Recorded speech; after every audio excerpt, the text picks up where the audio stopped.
maxamed xareed waa nin odaya wuxuu iga sheekeeyey inuu carraabay isagoo dadka tuulooyinka joogi jiray ahaa weligii qaad cuninbu intuu tuulo yimid baa qaad loo qaaday wuxuu yidhi xogaa baan ka cunay oo waan carraabay oo galabtii markaan maqaaxi sii marnaba 2 koob oo shaahaan ku dhuftaa show tan iyo badh baan tegay oo cirkaaban maraya gurigii markaan habeenkii u hoyday yaa islaantii iyo carruurtii reerkii waa hurdaan go' weyn oo shaalana waan wataa buudho dhaxanta ka huwaday islaantii iyo carruurtii markaan arkay dameer xaabo halkan lagu rogayna wuu yaallaa buuhi miici midhan oo galool iyo qansaxa wuxuu yidhi markaan eegay baa dhaxan baa i qabatay dabkii baan saluugayoo intaan dameerkii xaabadahaa soo qaaday baan hal mara dabkii duldhigay buuhi dabkii baa hawada galay ma joogo dee ma joogo caqligiisi ma joogo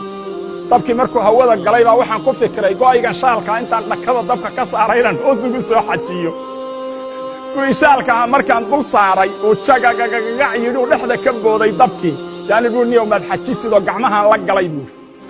halkaa markay maraysayba islaantii kacdayoo islaantii baa biyo meel yilay ku sii daysayoo 9kii carruurtahay islaantii baa ii badbaadisay buuhi waxaan weligay dhaqan jirayna oo aan dadkii ahayn oo duunyo ahaa wixii xaraysnaa ee noolaa maahe wixii mood iyo aan dhaqaale haystay iyo alaabna halkaasaan ku burburiyey buuhi qaar qaadaa burburisay buuhi oo casar la ii qaadeenoo tuulo ka carraabaayo miyir qab miyaad u taqaannaa taa adugu marka ninka aqalkiisii gubahaya oo 9 carruur iyo hooyadood jiifaan oo dabka albaabka kaga ololinaaya oo intuu weligii soo dhaqanayay 30 sannadood halkaa ku waayay hal habeen ninkaasi hadda wuu dhintay allah u naxariistay markaad tidhaahda maxamedow qaad wax alla wuxuu hayuu kugu dhufanaya